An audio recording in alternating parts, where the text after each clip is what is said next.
Good day. My name is AJ Jackson. I'm an analyst and a consultant. I've been holding these jobs now for a little over 32 years.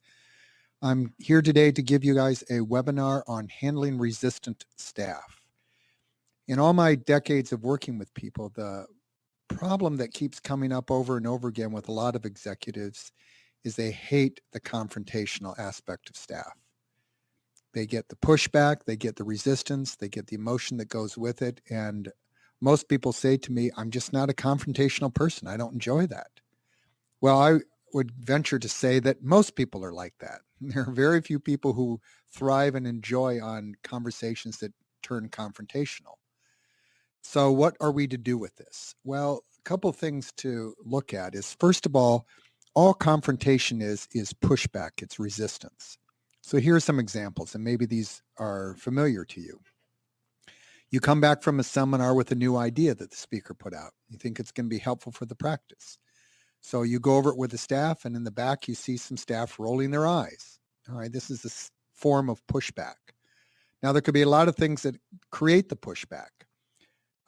They may think that the problem you're trying to solve really doesn't need solving. This is just the new idea of the day. Or they agree that the problem does exist, but they think your solution is worse than how they're solving it currently. Or they feel like they don't have time to implement these new ideas. So you get this whole battery of reasons that can create the pushback. Or another example, you work out a new protocol. For example, you want to make sure that all the email addresses are being entered in when the patients and clients are coming in, because you've had problems with bad email addresses and you want them up to date. So you tell the receptionist that this is their new function, and you go about it your weeks and then check back 3 or 4 weeks later to find out that that's never been done. Or another example of this confrontational aspect are the interpersonal squabbles that can occur from one staff member to another, and now you have to get in there and play referee. All right, these are all the things that executives tend to dislike having to deal with. And the main reason for it is the emotional part that flows through all of this. The staff can get teary-eyed or crying. They can get angry. They can get sullen. You're concerned that there's going to be this cold shoulder for the next 3 days afterwards after you try and deal with this. Now, here's the problem. Not enjoying that reaction makes the executive not want to solve this problem.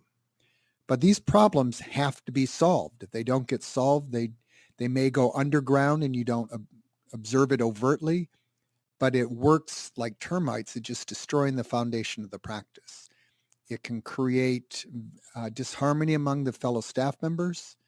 It can create resentment between the staff and you, and all these things not addressed eventually create a toxic work environment. And sooner or later, not handled, it may come down to the only solution is that you dismiss staff. And now you're losing potentially valuable staff, and you have to go through the process of hiring and training all over again. So obviously we want to avoid that issue. So how does one go about doing this? There are two parts to this. One, you have to be willing to experience some level of confrontation, some level of emotion that you don't enjoy. All right, so let's get into how to minimize it. There are two main topics that I want to cover today. One is putting into policy how you want communication in the office to be expressed. All right, what do I mean by that? Well, when you look at your office policies, most office policies tend to be what we call clerical. They deal with the days of the month that people are paid. They deal with the holidays that the practice honors, the vacation that someone can accrue, etc. And these are good policies and they need to be in place. But there's a whole nother segment of policies that are often missing in practices, and these are called attitude policies. They govern how you want the attitude in the practice to be. A simple example of this is gossip. There should be a policy in the practice that says gossip's not permitted in the practice. All right. Along those lines, there's another policy that dictates attitude, and that's how communication is supposed to occur. So the best policy to write down would be something like this. Contribute to an atmosphere of warmth, cheerfulness, friendliness, caring, and competence. If you can't do so at any given time, make arrangements to have your position covered until you can. All right. That's a policy that governs how communication is to occur among staff to staff and staff to the manager. So where is this useful? Well, when you sit down and start having this conversation with a staff member where you have to correct them or fix whatever behavior you're seen as wrong, and they start coming at you with these difficult emotions to deal with, whether it's anger or sullenness or crying or whatever, you stop what you're doing. You actually pull out the policy manual and you show them that policy. And you have them read it again and you discuss that policy. You don't get into any other correction until that's been cleaned up. The point on this is to get the staff member to realize that no matter what is going on, whether it is a rough day, whether it's they had a fight with their spouse the day before and they're coming in upset, or whether it's a conversation like you're in the middle of where a correction has to occur, regardless of what the circumstance is, the communication is supposed to be in a cheerful manner. I do know that's difficult. I'm not saying it's always easy to be done, but this is the rule. And if the staff member cannot be cheerful during this kind of correction conversation, then literally you have the staff member leave for a bit of time. Take a walk around the building, get out, get some fresh air, calm down, and then come back and have this conversation. Because the conversation has to be had. The trick is to keep the conversation amicable. Keep the emotion at a high level of emotion. Don't let it drift downward. So this is the rules of the game that you've established. All right, that's solution number one. I find that if you do this and you're able to control the type of attitude that the type of communication these conversations are being held at, it'll make it so much easier for you to do the correction. So now let's take a look at the other part of the pie. In order to minimize these issues and be more effective in resolving them, you have to figure out what situation do you have. There are basically three types of situations that are going to cause some resistance. One, the staff members resisting what you're asking them to do because their area is too disorganized. Maybe the functions that they're doing, some of them they shouldn't be doing, and it doesn't contribute to their overall things that they're supposed to be doing. A good example is you have a receptionist, but you've given her some duties that obviously are more towards the back. Maybe they're supposed to go back and sterilize or clean up or set up trays. Those can be done in a pinch, and she can be pulled into that when you need it done.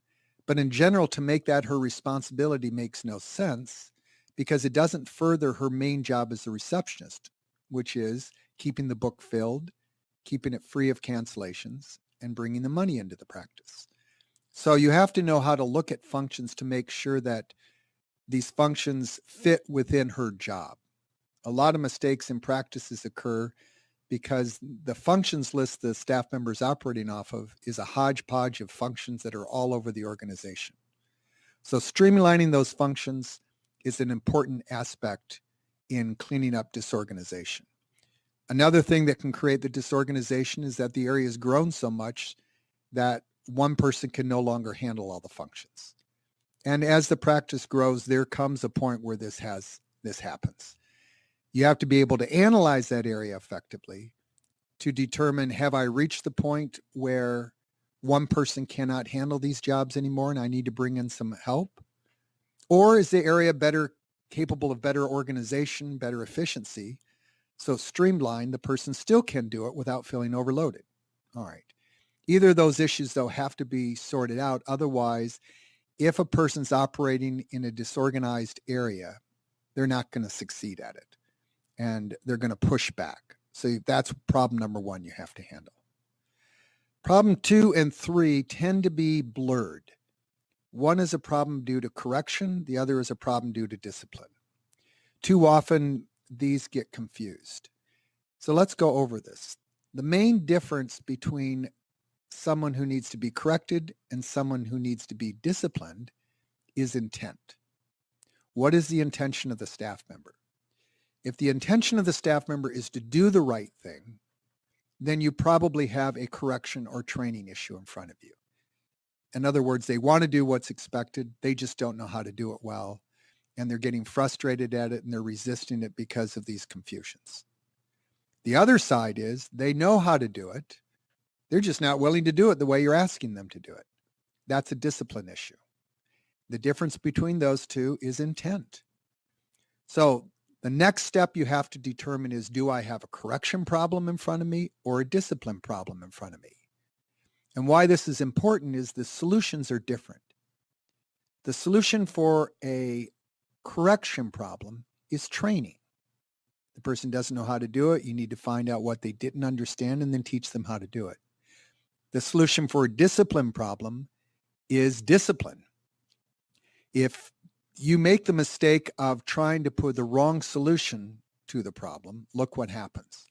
So let's say we have a person who has troubles on their job because they don't fully understand it. So here we obviously have a training problem that you're going to correct them on. But you mistake that and think they're just unwilling to do it. So you come in with discipline. And discipline is basically force. It is a consequence-oriented procedure. If you don't do what I'm asking you to do, something's going to happen. And the ultimate something that's going to happen is obviously dismissal. So it's a little bit like putting a gun to somebody's head and say, do it right. Well, if the person doesn't know how to do it in the first place, putting a gun against their head is not going to make it easier for them to do. In fact, that added stress will make it even more difficult for them. So this is why you never discipline an area where it needs to be corrected. And the opposite is also true. You don't correct an area that needs to be disciplined. If you take a staff member who is just unwilling to do the job and assume it's because they are confused on it and try and teach them how to do it, you're just wasting your time. They already know how to do it. What needs to be addressed at that point is, why are they unwilling to do it? So let's take these one by one. Let's assume the problem you've got is a correction problem. To resolve the correction problem, there are basically two tools. One, job descriptions. In other words, the list of how to do the job, the various functions of the job are supposed to be written up. And along with each of those functions, a detailed write-up describing how to do each of those functions. Why is this so important? Because when you train people, if you pass on the data verbally, you're going to overwhelm them with a lot of information, and expecting them to retain it and understanding it and understand it correctly is being a bit naive. The more complex the task, the more easier it is to get confused. So you have the information put out there in writing. And this is covered in other webinars and other discussions when you talk about training. But it's very important that when you correct, you have the actual job descriptions in place. Because actually the way to correct in its best form would be this way. First, I'll walk you through how correction is done typically in a practice which is not correct, and then I'll walk you through the more intelligent approach. So the way it's not correct, and this is how virtually every practice I've looked at does it. You'll sit down with Mary, who's now scheduling new clients incorrectly, and you're correcting her. So basically what you do is you go over what you told her some months ago or a year ago. In other words, you verbally go over the same material you went over with her originally. The problem with this approach is if she misunderstood you originally, she's now going to get upset at you thinking you've just changed how you want it done. In other words, she'll be thinking, gosh, just show me the right way the first time. So now she's getting upset at you. Further, you can start getting upset at her because you're thinking, there's no way I'm going to show you the wrong way the first time. It just creates too much damage. So you get this real push-pull against each other. Why? Because the data was passed on verbally. So instead, what you do is you sit down with a staff member and say, okay, I'm going to correct you on scheduling new clients. I've circled your appointment page. I've circled the mistakes you've made on the appointment page. What I'd like you to do now is go back and read pages 88 through 102 on how to schedule, and then come and show me how you should have done it. Now, look at the difference in this respect. As the new staff member or the veteran staff member is reading the material again, instead of being upset at you for showing you something differently, they're now having an epiphany. They're going, oh my gosh, I remember reading this. I've been doing it wrong. I'm just glad they didn't fire me. So now they go finding you somewhat contrite not defensive. The other part to do when you do correction is to role play and drill. A very underutilized management system. The whole purpose of it is to get the person a chance to practice the skill set competently over and over again so that they can be good at what they're doing before you throw them in the deep end of the swimming pool. So if they're having trouble talking to patients or clients about keeping their appointment, you would role play that. You would take on the various persona of different patients and clients that you've had and let the staff member practice that until she's comfortable with dealing with that objection. Or let's say the problem is you've been asking them to talk to patients or clients about referring, but they're just reluctant to do it. Well, role play and drill with them. Get them the chance to practice this skill set over and over again. You'll find the more role playing you do with someone, the more comfortable they are at it, and the more likely they are to go ahead and do it. So that's correction. To discipline.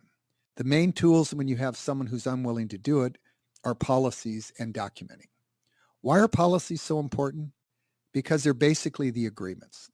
They're the rules of the game that everybody has decided they're going to abide by. Be cheerful in the practice. Show up on time. These are maybe a little silly, but they are very important policies that, if violated, cause havoc within a practice. So when you have someone violating a policy, you sit down and you show it to them and have them read it again. Why do you do this? Because sometimes the violations of the policy are out of confusion. Let me give you an example. Let's say you do have this policy that says you need to be cheerful while you're in the practice. Let's say you have a grumpy staff member and they're obviously unwilling to follow that policy. So you're now trying to discipline them.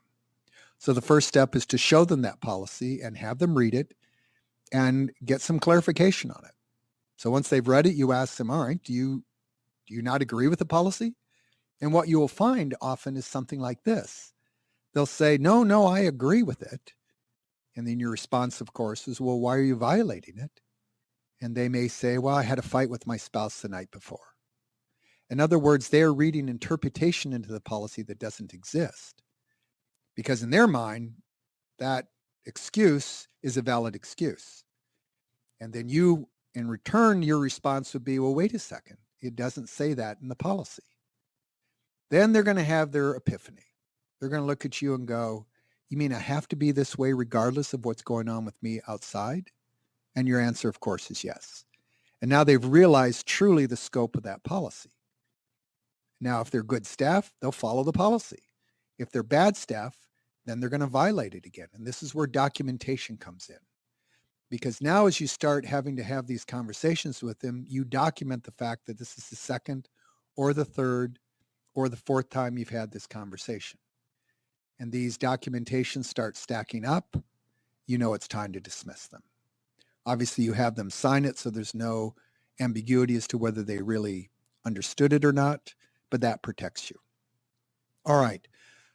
So these are the three main things you need to do when you've got pushback from staff.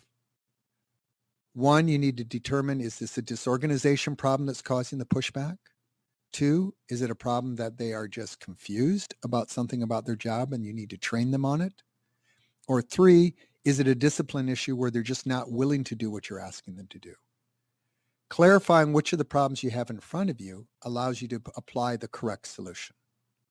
All right, I hope this has been of help to you.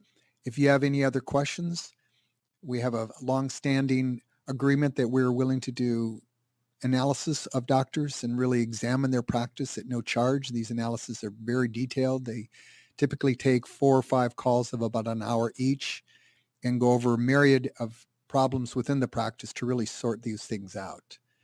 If that's of interest to you and you want to pursue one of those, on the website and on this webinar, it will explain how to go about doing that. I hope to talk to you in the future. I hope you have found this helpful. Thank you.